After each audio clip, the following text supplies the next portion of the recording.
Welcome back to William on Watch. In the last episode, we looked at the infamous chat messages sent over the Signal app by Pete Hegseth that included classified attack plans for a military operation against the Houthi rebels in Yemen. If you happen to miss that one, I've included a link in the description below. But there were other interesting messages in the chat, including a comment from JD Vance suggesting Donald Trump might not know what he's doing. The Signal group chat was active from March 11th to March 15th and provides us with a rare opportunity to lurk inside a top-level chat, and I just cannot resist the opportunity to take a closer look. Today's cast of characters includes JD Vance, John Ratcliffe, Pete Hegseth, Joe Kent, Mike Waltz, and Stephen Miller. The chat is rich with political signals and power dynamics, and an indication of where U.S. foreign policy might be headed. Let's start with a message from Vice President JD Vance. Quote, "Team, I am out for the day doing an economic event in Michigan, but I think we are making a mistake. 3% of U.S. trade runs through the Suez. 40% of European trade does. There's a real risk the public doesn't understand this or why it's necessary. The strongest reason to do this is, as POTUS said, to send a message. But I'm not sure the president is aware how inconsistent this is with his message on Europe right now. There's a further risk that we see a moderate to severe spike in oil prices. I'm willing to support the consensus of the team and keep these concerns to myself. But there is a strong argument for delaying this a month, doing the messaging work on why this matters, seeing where the economy is, etc." End quote. Wow, Vance says the attack is a mistake. And he goes on to point out that very little U.S. trade passes through the Red Sea, which I believe he's correct about. And then he says that there's a risk the American public won't understand the purpose of the mission. I think he's projecting. I think he's the one who doesn't understand it or agree with it. After all, the supremely arrogant Vance wouldn't expect the American people to know how little trade is impacted by the Houthi attacks on shipping. But if they did, it certainly would not be consistent with Trump's America First rhetoric. And he says, "I'm not sure the president is aware how inconsistent this is with his message on Europe right now." Now, saying Trump doesn't know what he's doing strikes me as a potentially career-crushing thing to say to a whole bunch of folks who probably can't wait to toss JD under the bus. You can bet Trump was very unhappy when he learned of Vance being critical of him in a confab with his subordinates. He goes on to say, "I'm willing to support the consensus of the team and keep these concerns to myself." So, not share his opinion with the president. All this isn't just a policy critique, it's an internal signal that messaging discipline is fraying. And in the Trump administration, messaging is everything. We'll discuss more about JD's view on Europe in just a bit. Next up is Joe Kent. For those who might not know anything about this guy, he's the conspiracy theorist who Trump appointed director of the National Counterterrorism Center. His message reads, quote, "There is nothing time-sensitive driving the timeline. We'll have the exact same options in a month. The Israelis will likely take some strikes and therefore ask us for more support to replenish whatever they use against the Houthis. But that's a minor factor. I will send you the unclassed data we pulled on BAM shipping." End quote. So you gotta love how casual this cowboy is. The Israelis will likely take strikes and therefore ask us for more support to replenish whatever they use against the Houthis. But that's a minor factor. Now, I'm not sure if he's referring to the strikes on the Israelis as being a minor factor or the resupply of expended munitions. But Kent's framing underscores something crucial. No allies are mentioned as ready to act. Not even the Europeans, whose shipping is directly threatened. Compare that to the Biden-era strikes on the Houthis, which included participation from the UK, France, Australia, New Zealand, our former ally Canada, and several other nations. Here it's the U.S. acting solo. The contrast is telling. Either these allies weren't asked to participate, or they declined to participate. Either way, it signals a breakdown in traditional alliance behavior, or a deliberate pivot away from it. Incredibly, we also have CIA Director John Ratcliffe on this classified but unsecured chat. Quote, "From CIA perspective, We are mobilizing assets to support now, but a delay would not negatively impact us, and additional time would be used to identify better starting points for coverage on Houthi leadership. John Ratcliffe, newly installed head of the CIA, weighs in to say that delaying the operation won't hurt intelligence efforts. In fact, it might help. From an intelligence perspective, that's a green light for delay. But more interesting is that Ratcliffe's statement supports Vance and Kent. The timing behind the strike isn't operational, it's political. A delay wouldn't affect capabilities, just narrative. So again, narrative seems to be the main motivator here. Here, Secretary of Defense and recent media personality Pete Hegseth is responding to JD Vance's earlier message. Quote, VP, I understand your concerns and fully support you raising with POTUS. Important considerations, most of which are tough to know how they play out. Economy, Ukraine peace, Gaza, etc. I think messaging is going to be tough no matter what.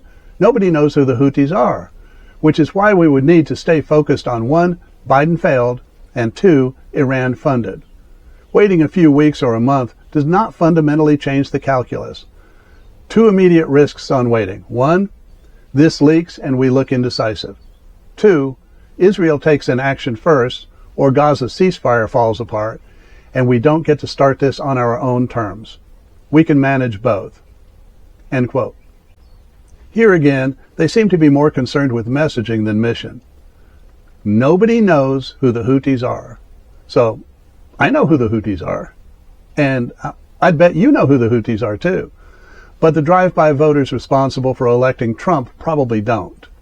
And it suggests that the public rationale for the strike is weak. Hegseth pivots immediately to what the real messaging should be. Biden failed and Iran funded. This isn't about explaining U.S. interests. It's about setting the stage to blame Biden and vilify Iran. Hegseth is acknowledging a problem of public comprehension and solving it with something relatable to Trump voters. Also note his concern about leaks. If word gets out before a strike is approved, it could look indecisive. Obviously, the Houthis are problematic for shipping in the Red Sea, but the chat suggests this was more about Trump grandstanding than strategic necessity. Perhaps it's part of his Biden obsession. Every public face in the Trump administration seems to understand that Biden bashing earns some serious ass-kissing points with Trump. Before going further, for those who might not remember, the Houthis ramped up Red Sea attacks in response to Israel's retaliation against Hamas in the aftermath of the heinous attack by Hamas on Israel in October of 2023. The Biden administration responded with the multinational military offensive known as Operation Prosperity Guardian, hitting the Houthis with over 200 strikes, something that the Trump administration has conveniently forgotten, it seems. Next up is National Security Advisor Mike Waltz. Quote, the trade figures we have are 15% of global and 30% of container.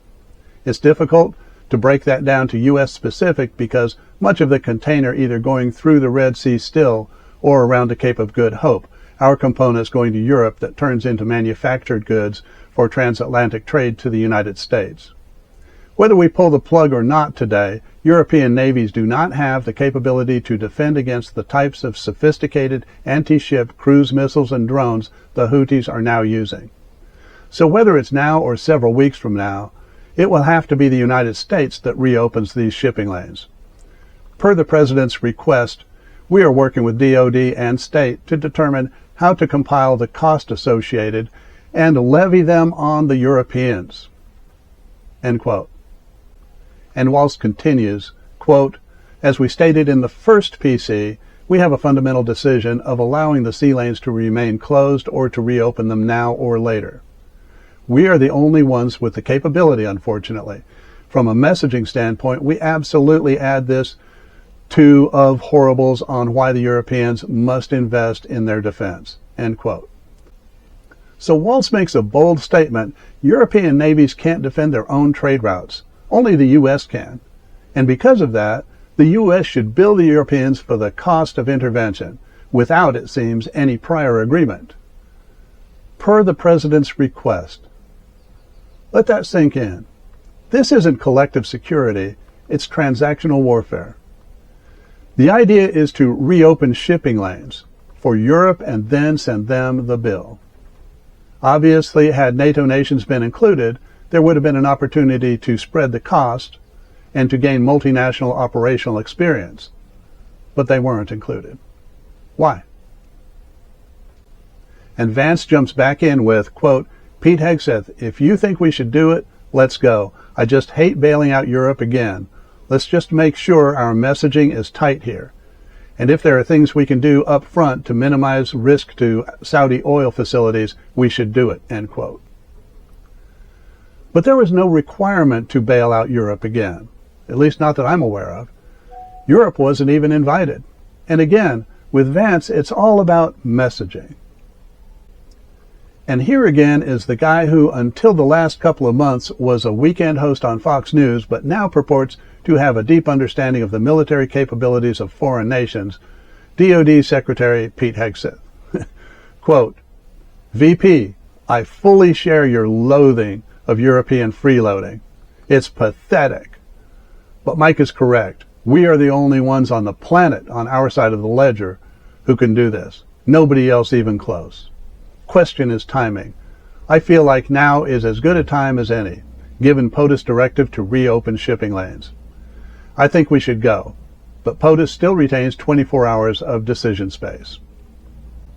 Next up is the villain most despised by all humanity, or so I would think. It's the man who seems to hate absolutely all people not of Aryan descent, and all people for whom English is not their first language, and all people, well, pretty much all people generally. He's the Darth Vader of the White House, Stephen Miller. Quote, as I heard it, the president was clear, green light. But we soon make clear to Egypt and Europe what we expect in return. We also need to figure out how to enforce such a requirement, e.g., if Europe doesn't remunerate, what then? If the U.S. successfully restores freedom of navigation at great cost, there needs to be some further economic gain extracted in return. End quote. So a couple of things. First, it's foreign policy as business negotiation. And more than that, it's a shift from mutual interest to conditional support. This is not NATO style, an attack on one is an attack on all. It's, we'll help you, but you gotta pay us. And again, Hegseth suggests that allies had no idea they were going to receive invoices from the White House when he said, quote, but we soon make clear to Egypt and Europe what we expect in return, end quote. Question. Is Trump contemplating using the U.S. military as a hired gun, as a revenue generator? So here's the thread running through the whole exchange. JD Vance's disdain for bailing out Europe. That's not an offhand comment. It reflects his worldview. One that sees Europe not as a partner, but as a burden. It's one that aligns with Vance's recent comments at the Munich Security Conference, where his arrogance was on full display as he flat out spanked our allies as if they were naughty children. His approach was kind of like the girlfriend who no longer wants to date her boyfriend. No big deal, she's just over it. But she feels she needs some kind of predicate to break up, so she starts a fight. Not that that's ever happened to me, I'm just saying. Okay, so he made it clear that it's over, and Europe definitely got the message. That was before he more recently scolded Denmark for not properly defending Greenland. And here he appears to be throwing shade on Trump for not having thought through this whole Houthi thing a little bit better. Overall, if there was any doubt about the direction of the Trump administration's foreign policy, this chat erases it. Strategic isolationism is not just a theory, it's now a feature in the Trump playbook. So there you have it. A leaked chat, a window into the brain trust of the Trump administration, and a glimpse of a foreign policy realignment in progress. What started as a discussion about the Houthis ends up as a referendum on NATO, U.S. credibility, and the shifting tides of global power. Please give me your thoughts in the comments below. And if you like this content and would like to see more, please like and subscribe, and tap the notifications for future episodes. Thank you for joining me, and until next time, fair winds.